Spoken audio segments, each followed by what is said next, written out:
नमस्कार, मी सुवर्णा जोशी. नमस्कार, मी मिलिंद भागवत. आपण पाहताय न्यूज 18 लोकमत आणि आज सकाळपासूनची आमची विशेष वृत्तमालिका. अर्थातच मराठा आरक्षणाचा तिढा कायम आहे. कदाचित तो आणखीन वाढतो का कमी होतो हे पाहणं महत्त्वाचं आहे, कारण काल मराठा समाजानं पुण्यामध्ये बैठक घेऊन इथून पुढे अधिक आक्रमक लढा करण्याचा निर्धार केला. येत्या 8 डिसेंबरला मुंबईत मंत्रालयावर लॉंग मार्च काढण्याची सुद्धा घोषणा करण्यात आली. आणि आज सकाळपासून ज्या काही प्रतिक्रिया मराठा समन्वयकांच्या किंवा ओबीसी नेते कार्यकर्त्यांच्या आपण पाहतो आहोत, त्यावरून हेच स्पष्ट होतंय की कुठलाही समाज आपापलं म्हणणं सोडायला तयार नाहीये आणि त्यामुळे वाद पेटू शकतो, आक्रमकता किंवा ताण महाराष्ट्रातला वाढू शकतो. हा वाद अधिक पेटतो की काय अशी शक्यता निर्माण झालेली आहे, कारण काही मराठा समाजातल्या नेत्यांनी ओबीसी कोट्यातून आरक्षण द्या अशी मागणी केलेली आहे. अर्थातच ज्याला ओबीसी समाजाचा तीव्र विरोध आहे, कारण ओबीसी समाजाला स्वतःच्या कोट्यातलं आरक्षण द्यायचं नाही, आम्हाला कोणाच्या हक्काचं आरक्षण नको, मराठा समाजाला स्वतंत्र आरक्षण द्या अशा पद्धतीनंही आता हे नेते बोलू लागलेत. पण सर्वोच्च न्यायालयात हे आरक्षण जर का टिकणार नसेल तर ओबीसी कोट्यातूनच आरक्षण द्या तशी तरतूद करा, असं मराठा क्रांती मोर्चाचे समन्वयक राजेंद्र कोंढरे यांनी सुद्धा म्हटलंय.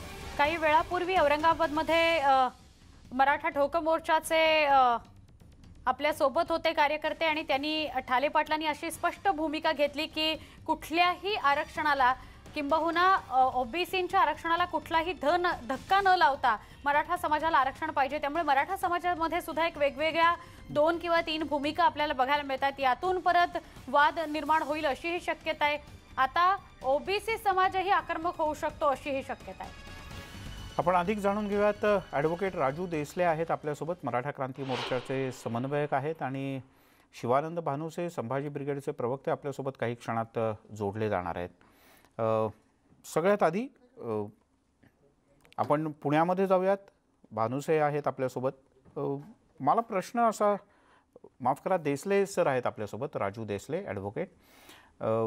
देसले सर, मला सांगा, आता इतकी टोकाची भूमिका किंवा पुन्हा एकदा आक्रमक भूमिकेत मराठा समाज जातोय. मुळात हा सगळा लढा आहे तो न्यायालयीन कायदेशीर प्रक्रियेचा भाग आहे.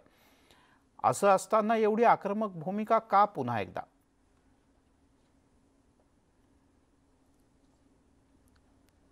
खरं तर ही आक्रमक भूमिका येण्यामागं जे राजकीय सध्याचे ज्या पद्धतीने सत्तेमध्ये असून मंत्री महोदय जातीचे मोर्चे, ओबीसी संघटनेचे मोर्चे जिल्ह्यामध्ये जे काढतायत, तर यामुळे संपूर्ण समाजामध्ये एक वातावरण बदलतं आहे. प्रश्न असा आहे की जर तुम्ही मंत्री महोदय जर जातीच्या संदर्भात बोलायला लागले तर कोणाकडनं अपेक्षा करायच्या? प्रश्न असा आहे की मराठा समाजाने आजपर्यंत एसीबीसीमधून जे आरक्षण आहे ते मिळवण्यासाठीचा संघर्ष सुरू आहे. सर्वोच्च न्यायालयामध्ये सुरू असताना त्याला स्टे मिळालेला आहे, ते काही नाकारलेलं नाही. असं असताना, ती मागणी सुरू असताना, न्यायालयीन बाब चालू असताना राज्यातले जे मंत्री महोदय आहेत, सत्तेमध्ये आहेत, ते तालुक्याला मोर्चे काढायला लागले, जिल्ह्याला मोर्चे काढायला लागले. हे काय चाललंय? हे चुकीचं आहे, हे असंविधानिक आहे. माननीय मुख्यमंत्र्यांनी संबंधित मंत्र्यांना सांगायला पाहिजे की अशा प्रकारचं वातावरण महाराष्ट्रामध्ये मराठा वर्सेस ओबीसी करणं हे त्वरित थांबवा. हे कोणाच्याही हिताचं नाही आहे. म्हणून आमची विनंती आहे की मराठा वर्सेस 2 समाजांमध्ये तेढ निर्माण व्हायला कोंढरेंनी जे वक्तव्य केलं ते पूरक नाही का वाटत तुम्हाला? ते प्रश्न असा आहे की मराठा समाजामध्ये वेगवेगळे मतप्रवाह आहेत, वेगवेगळे भूमिका आहेत. प्रश्न असा आहे की आज न्यायालयीन लढा चालू असताना न्यायालयाचं होत नाही तोपर्यंत ओबीसी मध्ये टाका, काय टाका, हा वेगळा पार्ट आहे. आणि ओबीसी मध्ये ऑलरेडी मराठा समाजातले कुणबी समाज आहेच ना, म्हणून ओबीसी ही काही कोणाची एकट्याची मक्तेदारी नाही. म्हणून प्रश्न असा आहे की जी गोष्ट आपल्या संपूर्ण न्यायालयीन प्रक्रिया चालू असताना त्याच्यावरती समोरचे जेव्हा रिएक्शन द्यायला लागले, कोंढरेंची भूमिका ही त्यांची भूमिका एक वेगळा मतप्रवाह असं सांगा ना एकदा. नाही, प्रश्न त्यांची वेगळी भूमिका असं आम्ही म्हणत नाही. प्रश्न असा आहे की ओबीसी मध्ये कुणबी समाज आहे ना, आणि ओबीसी ही काही कुणाची एकट्याचे भाग नाही. जर न्यायालयीन प्रक्रियेमध्ये ओबीसी मध्ये टाकायची वेळ येत असेल तर न्यायालयीन व्यवस्था आणि सरकार भूमिका घेईल ना. ती मागणी करत असताना अधिकार आहे, ते करायचं की नाही हे सरकार पाहिजे, न्यायालय ठरवेल. परंतु याचा अर्थ जे सत्तेमध्ये बसलेले मंत्री महोदय आहेत, आम्ही मराठ्यांना ओबीसी मध्ये येऊ देणार नाही म्हणून तालुक्याला मोर्चे काढणं, हजारो लोक जमा करणं कोरोना काळामध्ये, हे चुकीचं चालू आहे ना. याविषयी बोललं पाहिजे ना. हे असंवैधानिक मार्गाने तुम्ही पण दबाव आणतायत, हे चुकीचं आहे. न्यायालयीन बाब चालू असताना अशा प्रकारचं होता कामा नये. की आम्हाला ओबीसीतून आरक्षण नको, आम्हाला आमचं वेगळं आरक्षण पाहिजे.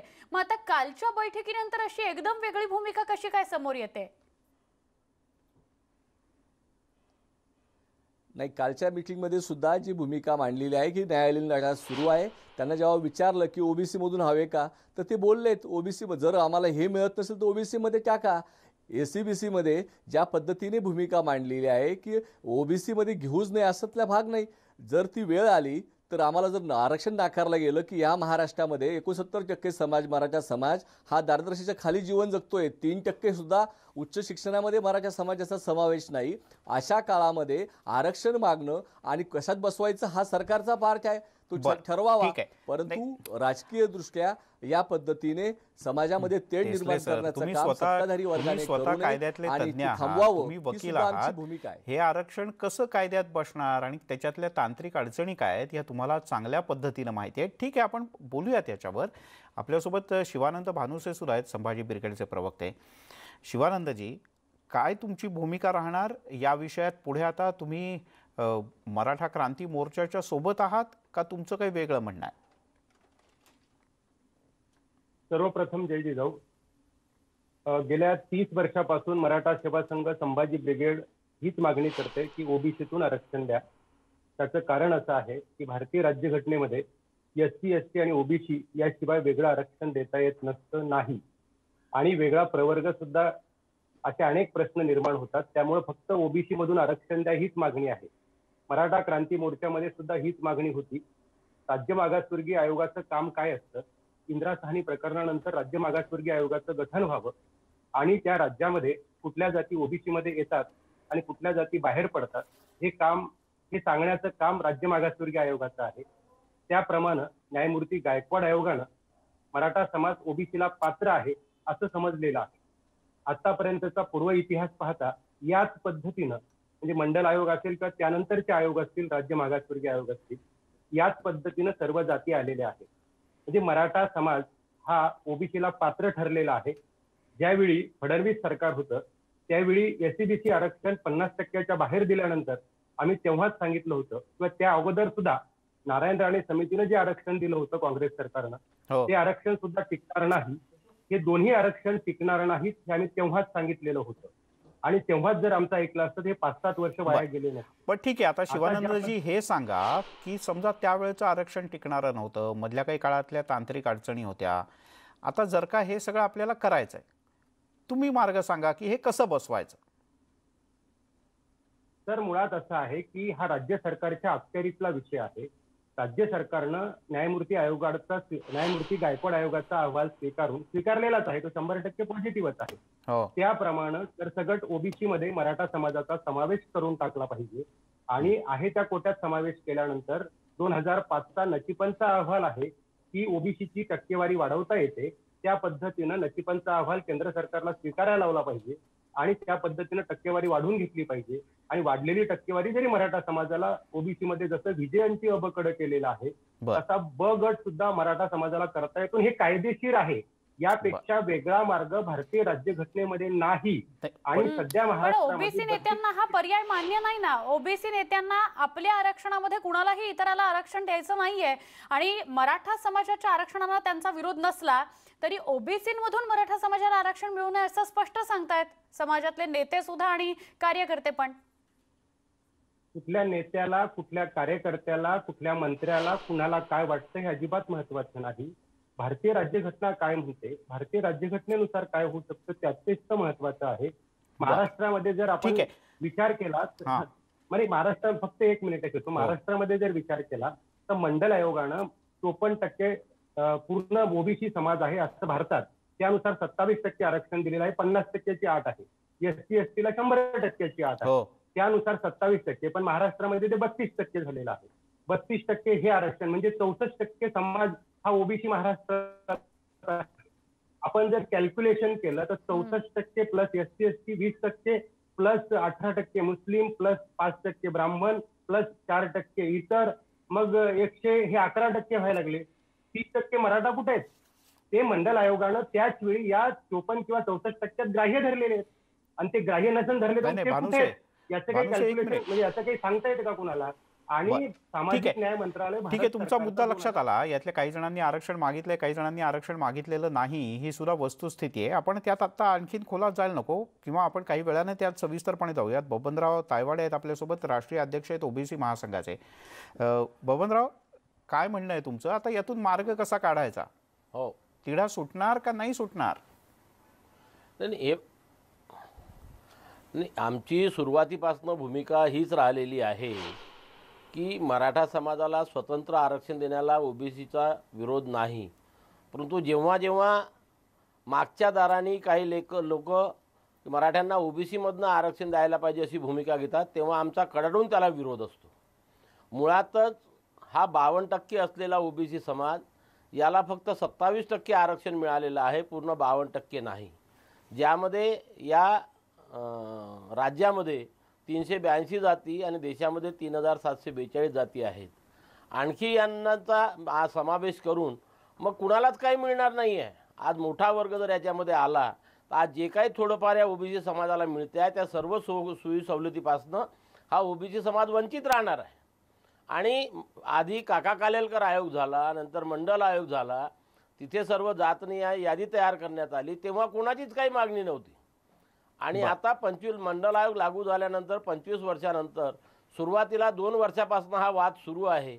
आजपर्यंत कोणीही म्हटलं नाही. आणि जे लोक आंदोलन करतात आहेत मराठ्यांच्या आरक्षणाकरता, ते सर्व म्हणतात की आम्हाला ओबीसी मधनं आरक्षण नको. नाही, पण आता काही लोक बबनराव, नाही, पण आता एक वेगळा विषय समोर आलाय. तायवाडे, ओबीसी मध्ये भांडण ओबीसी लावतात. मध्ये एक वेगळा नाही. प्रवर्ग करून मराठ्यांना आरक्षण द्या असा एक मुद्दा समोर येतोय. तो का मान्य नाहीये तुम्हाला? नाही, असा मान्य नाही आहे की तुम्ही 27%मध्येच प्रवर्ग करणार ना. आज सुप्रीम कोर्टाचा जो आदेश आहे की 27%च्या वर आरक्षण देता येत नाही, म्हणजे 50%च्या वर. 49%. आणि ती 50%ची मर्यादा असल्यामुळे केंद्रामध्ये एससीला 15% आणि एसटीला 7.5% आरक्षण आहे. म्हणून ते जर 22.5% वजा केलं तर 27% आरक्षण ओबीसीला मिळालेलं आहे केंद्रामध्ये. आणि मग आता यांच्याकरता कुठला प्रवर्ग तयार करणार ओबीसीमध्ये दुसरा? म्हणजे 27%मधनं त्यांची मागणी मागच्या दाराने होत आहे. मग याला आम्ही विरोध का नाही करणार? ठीक आहे, त्यांना बबनराव, स्वतंत्र एकच द्यावं. सेकंद. जसं बबनराव. महाराष्ट्रामध्ये एसीबीसीच्या नावाखाली, एक मिनिट सर, एक मिनिट, हो. जसं महाराष्ट्रामध्ये एसीबीसी दिलं होतं तसं लोकसभेमध्ये आणि राज्यसभेमध्ये बिल पास करून वेगळा संवर्ग त्यांना करत असेल तर ओबीसीचा विरोध नाही. बरं, ठीक आहे, एकच सेकंद. आपल्यासोबत भानुसे सुद्धा आहेत. भानुसे सर, बोला बोला. तर मग त्यांचं म्हणणं आहे की मागच्या दारांची मागणी आहे ही, ती कशी मान्य करायची? त्यांना मंजूर नाही हे. तुम्ही म्हणताय हे कायदेशीर आहे. कसं कायदेशीर आहे? तायवाडे साहेबांना माझा फक्त एक प्रश्न आहे की बोला. जर ते म्हणतात 52% ओबीसी महाराष्ट्रात आहे, त्यांनी आताच मान्य केलं, मग 52% ओबीसी, 20% एससी एसटी, 10% मुस्लिम, 5% ब्राह्मण, 4% इतर, हे झाले 101%. 30% मराठा कुठे आहेत? याचं उत्तर कदाचित आहे का तायवाडे साहेबांकडे? आणि दुसरं जे नाही तायवाडे का 30% साहेबांनी मराठा? स्पष्ट केला अहो, की गायकवाड आयोगाने चुकीचा रिपोर्ट दिलेला आहे. जे ओबीसी किती टक्के समाजामध्ये मराठा आहेत? कुणबी साहेब, कुणबी मराठा, मराठा कुणबी, लेवा पाटील लोक आहेत, त्यांचा समावेश मराठ्यामध्ये टाकलेला आहे. नाही, पण मला हे सांगा की 52% प्लस 18% मुस्लिम, हे गणित सांगा ना मला. 20% एससी एसटी, 5% ब्राह्मण आणि 4% इतर, 101%. 30% मराठा समाज कुठे आहे? हो, मुस्लिमांमधला 60% लोक ओबीसी मध्ये आहेत, हे आपल्याला माहित आहे का? मुस्लिम जे आपण सांगता तेवढ्या मुस्लिमांपैकी 60% ओबीसी मध्ये ऑलरेडी. आणि ओबीसी संवर्ग हा हिंदू, मुस्लिम, शीख, ईसाई, जैन 5 याच्यामध्ये आहे. नाही, भानुसेंनी जो स्पेसिफिक प्रश्न विचारलाय तायवाडे, त्याच्यावर बोला ना. 30% मराठा कुठे आहेत असा त्यांचा प्रश्न आहे, यावर तुमच्याकडे उत्तर आहे? नाहीच आहे ना 30% मराठा. किती टक्के त्यांनी मराठा खरी आहे? आकडेवारी बाहेर आणावी ना, म्हणूनच आमची मागणी आहे की अहो, ते सांगा मला सांगा. 1% पण 101% तर हेच व्हायला लागले. जर मुस्लिम तुम्ही 2% मुस्लिम त्यामध्ये असतील खाटीक वगैरे, तर मग समजा 99% झाले. मग मराठा 1% आहे का महाराष्ट्रात? आपण देसले सरांना विचारूया. देसले सर, तो तुम्ही तुम्ही याचा अभ्यास सरकारला केलाय. मागणी करा ना, जनगणना करा ना तुमची किती आहेत ते. नाही, जाती अभ्यास नाही आम्ही पण केला. करून मग आता बोलतोय, तुम्ही- आम्ही अभ्यासाविना बोलत नाहीये. नाही, 1931 ची ठीक आहे, आता केलीच पाहिजे, आमची मागणी पण आहे. परंतु 1931च्या जनगणनेनुसार जर तुम्ही आता सांगताय की 52 आणि 54% ओबीसी आहे आणि बाकीचे सर्व तर 102, 111% पर्यंत पोहोचतं, तर 30 आणि 32% मराठा कुठे आहे? ठीक आहे. प्रश्न आहे साधा आमचा. देसले ॲडव्होकेट सरांना पण या विषयी ॲडव्होकेट देसले, आता म्हणजे हा तर एकदम फार बेसिकच प्रश्न झाला. मराठा समाज आहे कुठे असा जर का प्रश्न विचारला जायला लागला, किंवा ओबीसी समाजातले नेते जर का असं म्हणायला लागले की यात मराठा समाज आधीच इन्क्लूड केलेला आहे, वास्तव काय आहे? वास्तव तेच तुम्हाला सांगतो की महाराष्ट्रामध्ये असलेला मराठा समाज जो 33% जवळपास मराठा समाज आहे आणि त्याच्यातला 69% हा बीपीएलच्या खाली जीवन जगतोय. हे महाराष्ट्राने आयोगाने सांगितलेलं आहे, हे आम्ही सांगत नाही. हे कसं काय विसरतात?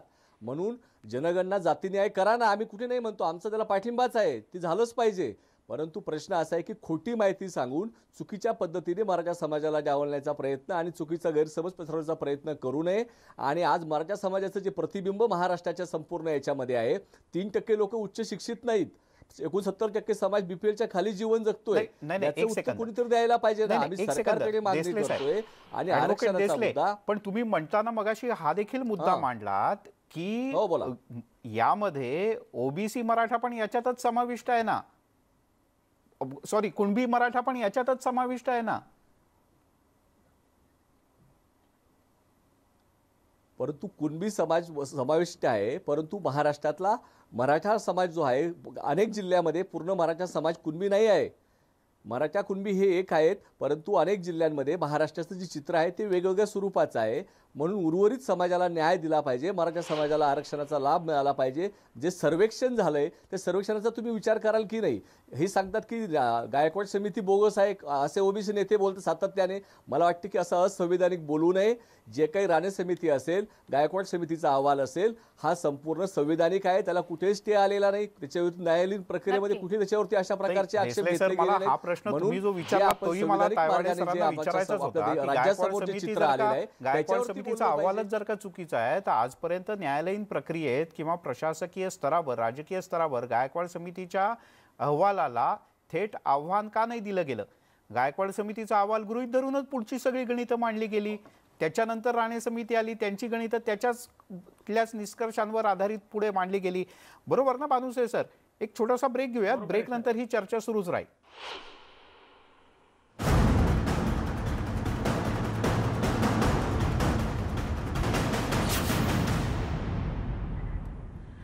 ब्रेक नंतर आपल्या सगळ्यांचं पुन्हा एकदा स्वागत. न्यूज 18 लोकमतच्या या वृत्तमालिकेमध्ये आपण तिढा कायम म्हणजे मराठा आरक्षणाचा तिढा कायम याविषयी बोलतो आहोत. काल पुण्यामध्ये जी बैठक झाली त्यानंतर हा तिढा अजून जटिल होईल की काय अशी शक्यता निर्माण झालेली आहे. कारण ओबीसीतून आरक्षण द्यावं अशी मागणी आता पुढे येते आहे आणि अर्थातच ओबीसी समाजाचा याला तीव्र विरोध आहे. आणि या विषयावर बोलण्यासाठी ॲडव्होकेट राजू देसले आपल्यासोबत आहेत, त्याच्यानंतर शिवानंद भानुसे आपल्यासोबत आहेत आणि तायवाडे सर आहेत आपल्यासोबत. ओबीसी समाजाचे नेते आहेत, अभ्यासक आहेत, त्या संस्थेचे अध्यक्ष आहेत. ब्रेकवर जाण्यापूर्वी आपली अशी चर्चा झाली होती की मुळात गायकवाड आयोगाचा जो अहवाल होता त्यावर आक्षेप घेतला तायवाडेंनी आणि भानुसे सरांचं आणि देसले सरांचं त्यावर वेगळं म्हणणं होतं. भानुसेजी, मुळात जर का या अहवालावरच आता आक्षेप घेतला जात असेल, ज्या अहवालाच्या आधारावरती पुढची सगळी रचना झाली, पुढची सगळी तयारी झाली, त्याची कायदेशीर प्रक्रिया पार पडली, तर मग काय म्हणायचं? मुळात राज्य मागासवर्गीय आयोग हा भारतीय संविधानानुसार तयार झालेला असतो. 340 कलमानुसार तो तयार झालेला असतो. त्याचे अध्यक्ष हायकोर्टचे माजी न्यायमूर्ती असतात. बरोबर. त्यावर ते सदस्य नेमलेले असतात आणि जो आयोग संविधानिक आहे, जो संविधानिक आयोग म्हणतो की मराठा समाज पात्र आहे, ते जे आयोगालाच विरोध करतात ते असंविधानिक वागतात असा त्याचा अर्थ आहे. हा देश संविधानानुसार चालतो. कुणाला काय वाटतं यानुसार हा देश चालत नाही. कोर्टाचे निकाल किंवा किंवा आयोगाचा अहवाल हा संविधानिक आहे, त्यामुळे त्याच्यावर ऑब्जेक्शन घेण्याचं काहीही कारण नाही. मग अगोदरच्या आयोग मंडल आयोगावर ऑब्जेक्शन घ्यायचं का किंवा अजून सगळ्या आयोगावर ऑब्जेक्शन घ्यायचं का? आणि काही जाती तर आयोगाशिवाय आलेल्या आहेत ओबीसी मध्ये. साध्या एक अध्यादेश काढून माळी, तेली, सोनारा सारख्या जाती एक साधा अध्यादेश काढून आलेल्या आहेत. त्यांचं काय ते आयोगामार्फत पण आलेलं नाही. त्यांचं काय होणार? मग असे प्रश्न उपस्थित होऊ शकत नाही. संविधानानुसार जे होतं कायदेशीर जे होतं ते हे होतं, त्यामुळे आयोगावर ऑब्जेक्शन घेण्याचं काहीही कारण नाही.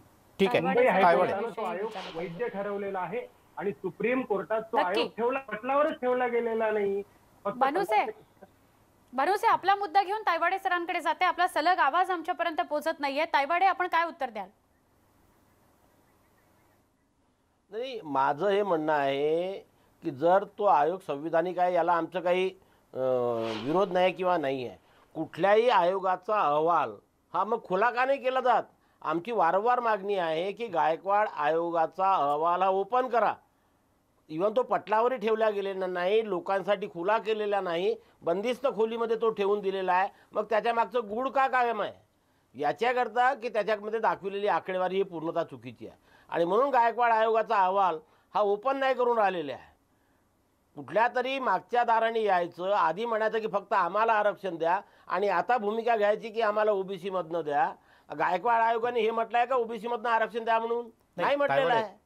आता हे लोक कशी काय भूमिका घेतात की आम्हाला ओबीसी मधनं आज तुम्ही या आरक्षण द्या? समाजातल्या सर्वात मोठ्या संघटनेचे प्रमुख आहात. तुमच्या समाजातले अनेक नेते महाराष्ट्राच्या राजकारणातले दिग्गज नेते आहेत. आजपर्यंत या नेत्यांनी हा अहवाल पटलावर मांडण्याकरता का आग्रह धरला नाही किंवा त्या अहवालातल्या गोष्टी का नाही समोर आणल्या? जर का त्या अहवालातल्या प्राथमिक गोष्टी चुकीच्या आहेत असं तुम्हाला वाटतं किंवा तो टेबलच नाही झाला, ती मागणी वारंवार करण्यात आलेली आहे पण सरकारने त्याकडे जाणूनबुजून दुर्लक्ष केलेलं आहे. आजही आमची मागणी आपल्या माध्यमातून सरकारला की गायकवाड समितीचा अहवाल खुला करा आणि मग अशा प्रकारची चर्चा करा. आम्ही सांगू, जसं मी तुम्हाला मगाशी म्हटलं की त्यामध्ये ज्या जाती ऑलरेडी ओबीसी मध्ये आहेत त्या जातींचा समावेश करून दाखविलेली लोकसंख्या आहे ती, आणि आता या जातींना ओबीसीतून काढा अशी काही लोक मागणी म्हणून राहिलेले आहे. आता इथे यांनी सांगितलं की काही जाती अशा आहे की ज्या याच्यामध्ये आलेल्या नाही, त्यांनी अभ्यास आधी करावा की मंडल आयोगापासनं त्या जाती त्याच्यामध्ये आलेल्या आहे आणि नंतर महाराष्ट्रामध्ये जो आयोग होता त्या आयोग आणि केंद्राच्या आयोगाच्या शिफारसीनुसार सर्व जाती आलेल्या आहे. पुराव्यानिशी सांगावं. खोटे आरोप करायचे आणि आता ओबीसी मध्ये काहीतरी भांडणं लावायचे हे काम सातत्याने होत आहे, यांनी बंद केलं पाहिजे. नक्की. आपल्या सगळ्यांशी पुन्हा एकदा संवाद साधतो. हाच मुद्दा घेऊन भानुसे आपल्याकडे सुद्धा आणि देसाई सर आपल्याकडे सुद्धा येणार आहोत. पण त्याआधी पुण्यामध्ये काही ओबीसी नेते आणि मराठा क्रांती मोर्चाचे समन्वयक यांच्याशी आम्ही संवाद साधला, तेव्हा दोघांमध्ये चांगलाच वाद झालेला बघायला मिळाला, विसंवाद बघायला मिळाला. आपण बघूया पुण्यामध्ये नेमका या संवादातून काय समोर आलं. गायकवाड आयोग हा मुळात असंविधानिक आयोग आहे, कारण केंद्रानं 192व्या घटनादुरुस्तीनुसार कुठल्याही स्टेटचे अधिकार काढून घेतलेले आहेत. देवेंद्र फडणवीस या मुख्यमंत्र्यानं गायकवाड आयोगाची नेमणूक केली. मुळात मागासवर्ग आयोगाचा अध्यक्ष गायकवाड मराठा कसा काय असू शकतो? मुळात मला बोलू द्या. आता मुळात मंडल आयोगावरती बोर्ड दाखवणाऱ्या इथल्या लोकांना माझी कळकळीची विनंती आहे. तत्कालीन मुख्यमंत्री शरदचंद्रजी पवार यांनी मंडल आयोग महाराष्ट्रामध्ये 1992ला लागू केला. 92ला लागू केला त्यावेळी मराठा समाजामधले सगळी विचारवंत तज्ज्ञ सगळी लोक कुठं होती? आणि शरद पवार साहेबांवरती आता पुरोगामी भूमिका उदयनराजे हेच म्हणले की मंडल आयोगात आम्हाला मराठ्याला कसं सामावून घेतलं? तेच उत्तर देतोय. जर शरदचंद्र पवारांनी 1992ला पुरोगामी भूमिका घेतली असेल तर आज रोजी शरद पवारांनी पुरोगामी भूमिका घेण्याची आवश्यकता आहे. 52% ओबीसी त्यांच्या पाठीशी ठामपणे उभे राहील आणि शरद पवारांनी आपली पुरोगामी भूमिका. कोणता नेता काय म्हटला आणि काय म्हणला याला व्हॅल्यू नाहीये. संवैधानात्मकरित्या आरक्षण देण्याची एक तरतूद नेमलेली आहे, त्या तरतुदीनुसार मिळालेलं आमचं आरक्षण योग्य आहे. त्याचं कारण असं, मुंबई हायकोर्टामध्ये ज्यावेळेस केस चालली, मुंबई हायकोर्टाला समजलं नाही का हो मी हुशार आहे का मुंबई हायकोर्टापेक्षा? हे हुशार आहेत का पवार साहेब मुंबई हायकोर्टापेक्षा हुशार आहेत? तर हुशार हे संविधान आहे आणि आयोग आणि कायदा आहे, त्या कायद्याच्या आधारे आमचं आरक्षण मुंबई हायकोर्टामध्ये टिकलेलं आहे. वरती बाजू मांडण्यामध्ये हे सरकार कमी पडले. त्याचबरोबर वरती बाजू मांडत असताना 50% जी आरक्षणाची मर्यादा आहे ती पुढे गेल्यामुळे आमच्या आरक्षणात तात्पुरती स्थगिती आलेली आहे. त्यामुळे आमचं आरक्षण योग्य आहे. इंदिरा साहानी आयोगाचा मराठा समाजाच्या नेत्यांनी अभ्यास करावा. प्रवीण गायकवाडांनी जी भूमिका महाराष्ट्रामध्ये घेतलेली आहे त्या प्रवीण गायकवाडांच्या विचारांना मी सलाम करतो.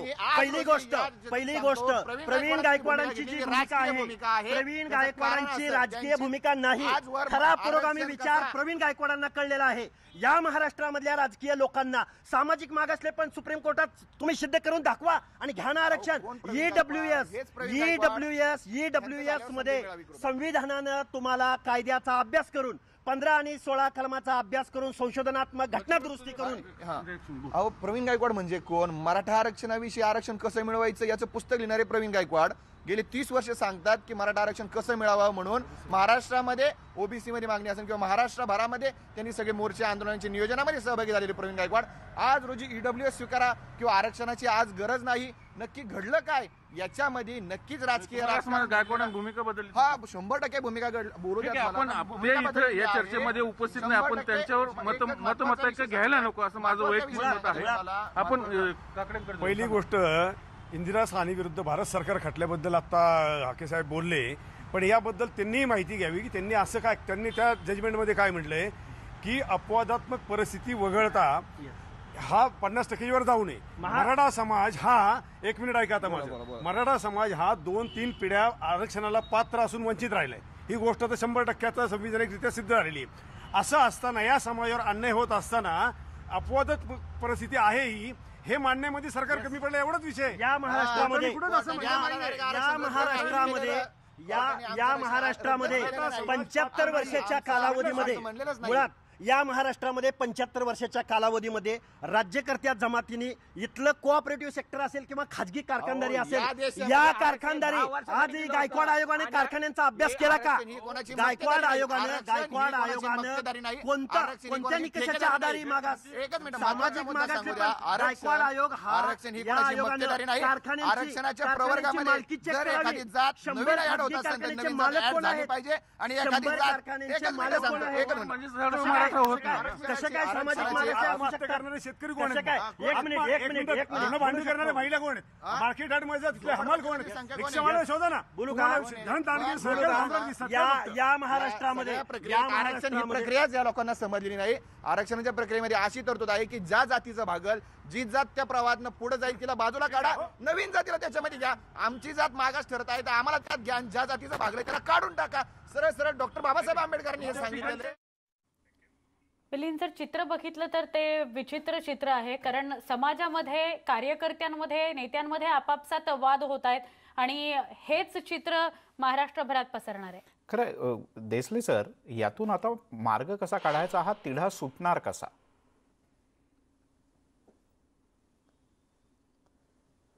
खरं हा तिढा संपवायचा असेल, खरं तर या परिस्थिती अशी आहे एकूण देशामध्ये की एका बाजूला संपूर्ण खाजगीकरण होतंय, नोकऱ्याच काढून घ्यायचं काम केंद्र सरकार करत आहे. अशा परिस्थितीमध्ये 70 वर्षामध्ये या देशातल्या सरकारांना अपयश आलेलं आहे की सर्व समाजाला घेऊन विकास करता आलेला नाही. हे अपयश पहिल्यांदा स्वीकारलं पाहिजे. आणि ज्या समाजाला परिस्थिती बदलत आहे, जो राज्यकर्ता समाज म्हटला जातो, त्या समाजामध्ये आज 3% लोक उच्च शिक्षण घेऊ शकत नाही, शिक्षणाचा अधिकार मिळू शकला नाही. हे संपूर्ण निराशा आणणारं आहे आणि आज लोक आरक्षणाच्या याच्यातून आपला विकासाचा एक मार्ग पाहत आहेत. मला असं वाटतं की ओबीसी वर्सेस मराठा असा वाद होता कामा नये. संविधानिक मार्गाने आपण संवाद करूया, लढूया आणि ज्या पद्धतीने समाजाचा न्याय देण्यासाठी आरक्षणासोबत इतर सुद्धा ज्या मागण्या मराठा समाजाच्या आहेत ते राज्य सरकार त्वरित करू शकतं, त्यालाही प्राधान्य दिलं पाहिजे आणि संविधानाच्या मार्गाने हा तिढा सुटू शकतो. तो सोडवण्यासाठी राज्य सरकार, केंद्र सरकारने बघायची भूमिका घेऊ नये, तर भूमिका घेऊन, निश्चित भूमिका घेऊन याच्यामध्ये मार्ग काढण्याकरता सहकार्य करावं. विरोधी पक्षनेते याच्यावरती एक शब्द बोलत नाही, फक्त राजकारण करतायत, ते थांबलं पाहिजे. आणि ह्या महाराष्ट्रामध्ये पुन्हा शिवरायांच्या महाराष्ट्रामध्ये जाती धर्माच्या नावावरती भांडण न लावता हा मार्ग संपवावा आणि हा तरुणांना रोजगार पाहिजे आहे, हक्काचं शिक्षण पाहिजे आहे. याच्यासाठी जो संघर्ष सुरू झालेला आहे याच्यावरती संपूर्ण महाराष्ट्रातल्या नेत्यांनी, राजकीय नेत्यांनी भूमिका घेतली पाहिजे. शेतकरी आत्महत्या करतोय, कर्जबाजारी, ठीक आहे, तुमचा मुद्दा लक्षात आला देसले सर, तुमचा मुद्दा लक्षात आला. पण भानुसे सरांना एक थोडक्यात फक्त प्रश्न होता. सकाळपासूनची चर्चा न्यूज 18 लोकमत घडवून आणतायत, त्यामध्ये एक प्रश्न किंवा एक मत असं समोर आलं की ज्यांना ज्यांना आरक्षण मिळालेलं आहे आणि जे जे आरक्षण मागतायत त्या सगळ्यांनी एकत्रितपणे हा लढा लढला पाहिजे, एका कोणी नाही, संघर्ष सगळ्यांचा मिळून झाला पाहिजे. याच्याशी आपण सहमत आहात? अगदी बरोबर आहे. महाराष्ट्रामध्ये सामाजिक समता प्रस्थापित व्हायची असेल तर सर्व ओबीसी एकच आहे. मराठा कुणबी एक असण्याचे 100 पेक्षा जास्त पुरावे आयोगामध्ये सुद्धा आहेत. त्यामुळे मराठा समाज ओबीसीच आहे आणि मंडल आयोगानं सुद्धा तो ग्राह्य तसाच त्याच पद्धतीने धरलेला आहे. बापट आयोगानं सुद्धा मराठा समाजाला ओबीसीला पात्र ठरवलेलंच आहे. त्यामुळे सातत्यानं हा जो वाद होतो तो वाद होऊ नये आणि यामध्ये सोल्युशन आहे. 2005चा लचिपंचा अहवाल आहे. ज्या कमिटीवर सध्याचे विद्यमान राष्ट्रपती कोविंद साहेब होते त्यांना ते माहीत आहे की ओबीसीची टक्केवारी वाढवता येते. 30% मराठा समाज जर ओबीसी मध्ये ऍड केला, तसा प्रस्ताव जर दिला तर 15 ते 16% आरक्षण हे मराठा म्हणजे हे ओबीसीचं वाढू शकतं आणि वाढलेला गट करून ब गट करूनही मराठा समाजाला दिलं तर होऊ शकतं. हे कायदेशीर आहे, संविधानिक आहे.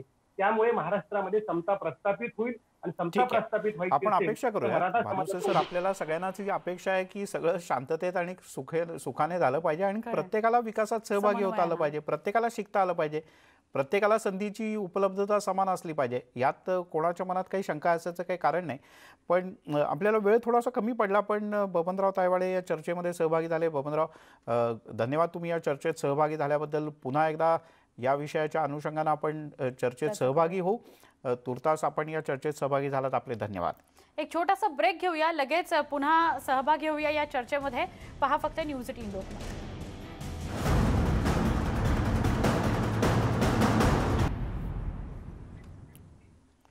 ब्रेक नंतर आपल्या सगळ्यांचं पुन्हा एकदा स्वागत. न्यूज 18 लोकमतवर आपण पाहत आहे मराठा आरक्षणाचा तिढा कायम. आणि आपल्यासोबत आहेत शिवानंद भानुसे, संभाजी ब्रिगेडचे प्रवक्ते आहेत, आणि ॲडव्होकेट राजू देसले आहेत, समन्वयक आहेत मराठा क्रांती मोर्चाचे. सुवर्ण, आपण या दोघांशीही बोलतो आहोत. देसले सर, अर्थात हाच मुद्दा तुमच्याकडे घेऊन येते जो आपण ब्रेकच्या आधी बोलत होतो की ज्यांना ज्यांना आरक्षण मिळालेलं आहे आणि ज्यांची आरक्षणाची मागणी आहे त्या सगळ्यांनी एकत्र राहायला हवं. म्हणजे कुठेतरी ओबीसी समाजाने 2 पावलं मागेही गेलं पाहिजे आणि मराठा समाजाने एकत्र येऊन, म्हणजे या दोघांनी मिळून एकत्र येऊन आरक्षणासाठी प्रयत्न केले पाहिजेत. याच्याशी आपण सहमत आहात आणि हे होणं शक्य आहे का मुळात? प्रश्न असा आहे की आरक्षण हे ज्यासाठी हवंय ते सामाजिक विकासासाठी आणि संपूर्ण समाजाच्या विकासासाठी हवं आहे. 70 वर्षाच्या संपूर्ण राजकीय प्रक्रियेमध्ये महाराष्ट्रामध्ये जे चित्र बदलत गेलं, मराठा समाजाची उपजीविकेचं साधनाची ज्या पद्धतीने वाट लागलेली आपण पाहत आहोत आणि समाजाचं जे आज अस्तित्व जे आहे हे संपूर्ण जर पाहिलं, आणि म्हणून आज आरक्षणाच्या मुद्द्यासोबत रोजगार, शिक्षण हा मूलभूत अधिकार असला पाहिजे, परंतु या देशामध्ये ते होऊ शकलेलं नाही. आज नुसतं महाराष्ट्रच पेटलेलं आहे अशातला भाग नाही, तर संपूर्ण देशामध्ये आरक्षणावरती ज्या पद्धतीने चर्चा होते आहेत, जो तो समाज म्हणतोय की माझा समावेश करा, कारण लोकांना शिक्षण घेणं परवडत नाही, रोजगार उपलब्ध होत नाही. या विरोधामध्ये सर्व समाजातील सर्वांनी विचार करण्याची वेळ आलेली आहे. 70 वर्ष झाले भारताला स्वातंत्र्य मिळून, आपण नेमकं कोणत्या दिशेने चाललो? बाबासाहेबांनी सांगितलं होतं की 10 वर्षानंतर याचा विचार करा, परंतु या देशामध्ये अजूनही सगळ्यांचा विकासाच्या वाट्या प्रत्येकाला संधी मिळू शकलेली नाही. हे दुर्दैव आहे. म्हणून ओबीसी असेल, मराठा समाज असेल, सगळ्यांनी व्यापक विचार करून या राज्यकर्त्यांना विचारलं पाहिजे, तुम्ही काय करताय इतक्या वर्षभरामध्ये? ते केंद्राचं राज्यकर्ते असो, राज्यातले असो, यांना जाब विचारण्याची वेळ आली आहे. कारण सर्वसामान्यांना जगण्यासाठी जे मूलभूत काम आहे ते होऊ शकलेलं नाही. याच्यावरती खरं मंथन होण्याची गरज आहे असं मला वाटतं. ठीक आहे भानुसे सर, यातनं आता तोडगा कसा निघायचा? म्हणजे सगळे एकत्र आले पाहिजेत, हे इकडे बसून चर्चा करायला ठीक आहे, पण हे प्रत्यक्षात शक्य आहे का? कारण नेत्यांची भूमिका वेगळी, कार्यकर्त्यांची मतमतांतर वेगळी, आणि तुम्ही म्हणताय तसं कायदाचित काही वेगळं सांगत असेल, ते सगळं मान्य करणार. आणि सकाळपासून ऑन ग्राउंड तर चित्र न्यूज 18 लोकमतवर हेच दिसतंय की 2 समाजांमधल्या कार्यकर्त्यांमध्ये नुसतेच वाद आहेत सकाळपासून. थोडा जर आपण पूर्व इतिहास पाहिला याचा, तर तो पूर्व इतिहास असा आहे की 1962 मध्ये यशवंतराव चव्हाण मुख्यमंत्री असताना GD देशमुख समिती नेमण्यात आली होती आणि त्या समितीला सांगितलं होतं की ओबीसीतल्या जाती आयडेंटिफाय करा. त्यांनी 1962 ते 1967 पर्यंत 5 वर्ष अभ्यास करून 180 जातीची यादी ही महाराष्ट्र सरकारला सुपूर्द केली होती. त्यामध्ये 181 नंबरला मराठा होते, 182 नंबरला माळी होते, तेली होते आणि 183 नंबरला माळी होते. परंतु या तीनही जातींना त्यावेळी डी देशमुख कमिटीनं ओबीसीत घेतलेलं नव्हतं.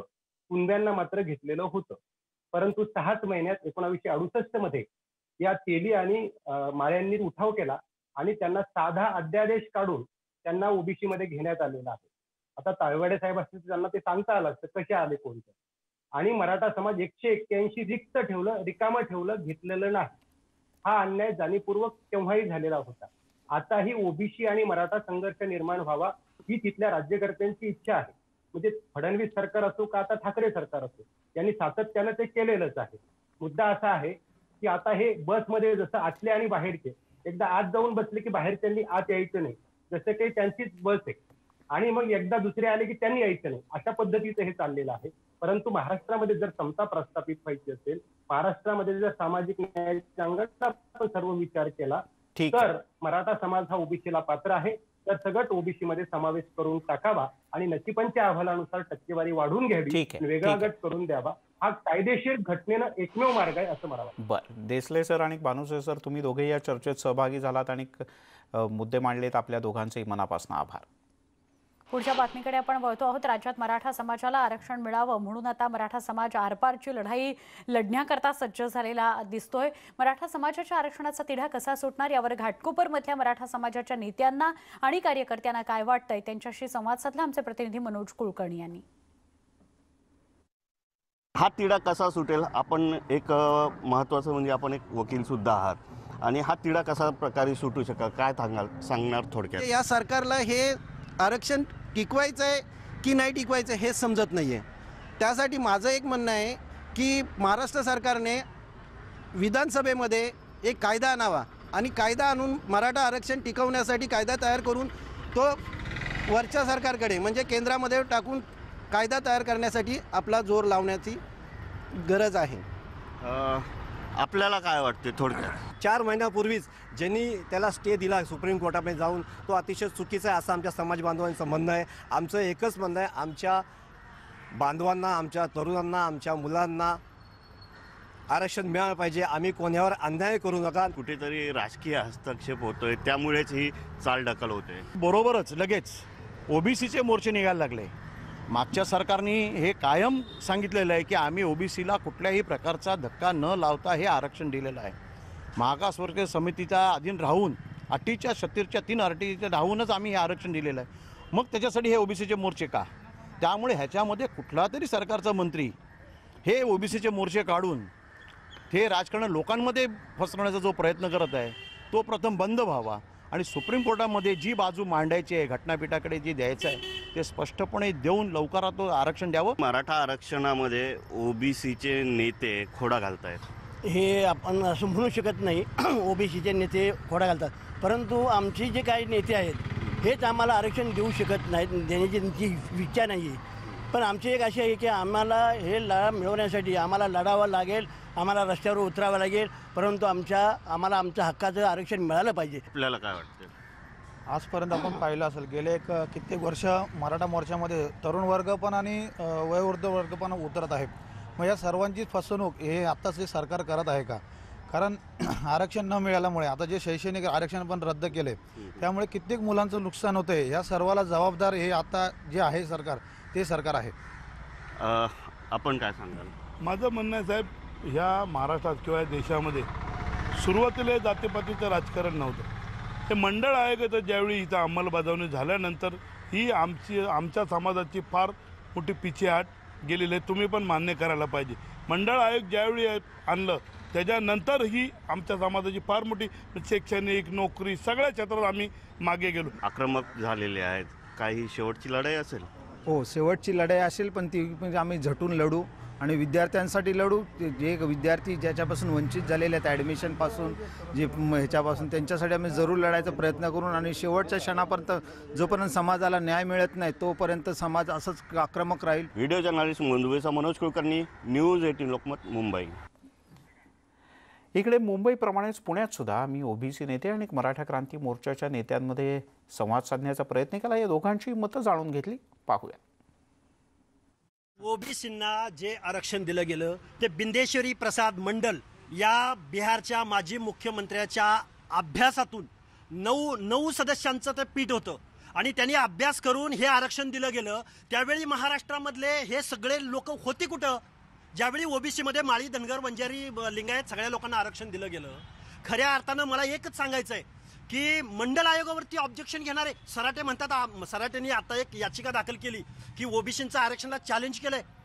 जर तुम्ही 20% लोक एकत्रित येत असाल झुंडशाहीच्या जोरावर आरक्षणाचा, खरं तर आरक्षणाचा खेळखंडोबा इथल्या पुढाऱ्यांनी केलाय, राज्यकर्त्या जमातीनं केलाय। इथला ओबीसी जर 12-13% लोक एक होत असतील तर इथला 52% ओबीसी आणि SC ST प्रवर्ग एकत्र येईल आणि राजसत्तेचा ट्रायल इथल्या आरक्षणाचं होऊ नये। घटनेचं मूलतत्व असं आहे की सामाजिक न्याय या गावगाड्यामध्ये महाराष्ट्रामधल्या सामाजिकांनी ओबीसीनी यांच्यावर केला।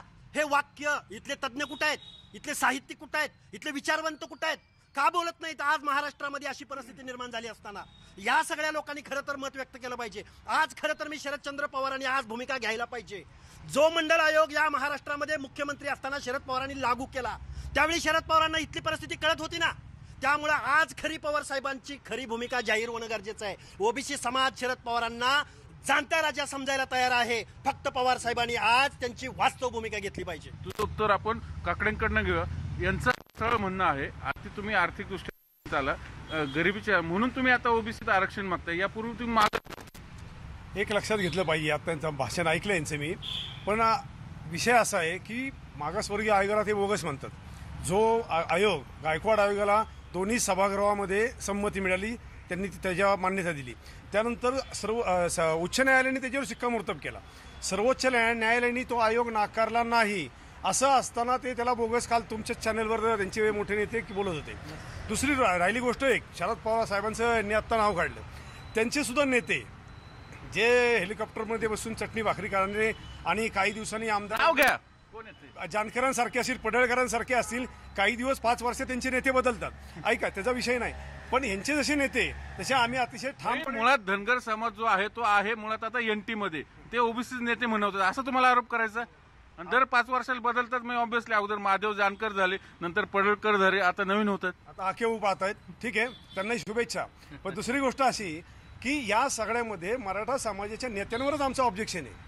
म्हणजे याप्रमाणे यांचे नेते एकदा पद मिळालं की पुढं बघत नाही, तसं आमच्या मराठा नेत्यांनी सुद्धा अगदी पवार साहेबांनी सुद्धा समाजाकडे द्यायला पाहिजे होतं, तसं लक्ष दिलेलं नाही। मराठा आमदार सुद्धा मराठा कार्डवर निवडून येतो, निवडून आल्यानंतर त्याचे पाहुणे, सोयरे, धायरे, बच्चे, सगळे त्याचे कार्यकर्ते यांचं भलं करतो, समाजाला पूर्णपणे विसरून जातो। त्यामुळे आमच्यावर ही वेळ आलेली। ओके, 30 सेकंद काशी तुझं म्हणणं कर। खरं तर हे आरक्षण संपवण्याचा घाट आहे असं आमचं म्हणणं आहे, कारण आरक्षण जो विषय आहे तो गरिबी हटाव कार्यक्रम नाहीये। मराठी समाजाने त्या ओबीसीच्या आरक्षणामध्ये हक्क मागू नये। जे आरक्षण ते मागतायत ना EWSचं, त्याला विरोध आमचा नाही। ECBCच्या आरक्षणाला नक्की विरोध आहे, कारण आम्ही ओबीसी मध्ये आहोत। आमची कुचंबना काय होतीये हे संपूर्ण महाराष्ट्र पाहतोय। जवळ जवळ EWSचं 450 जाती आहेत। एक पहिली गोष्ट, माळावर बोंब मारायला पाटलाची परवानगी घ्यायला लागत नाही। ज्यावेळी आम्हाला आरक्षण मिळणार नाही, मराठा समाजाने EWS घ्यायचं का SCBC घ्यायचं, हा मराठा समाजाचा विषय। मराठा क्रांती मोर्चा इतरांनी सांगू नये, मराठा क्रांती मोर्चाला सक्षम आहे।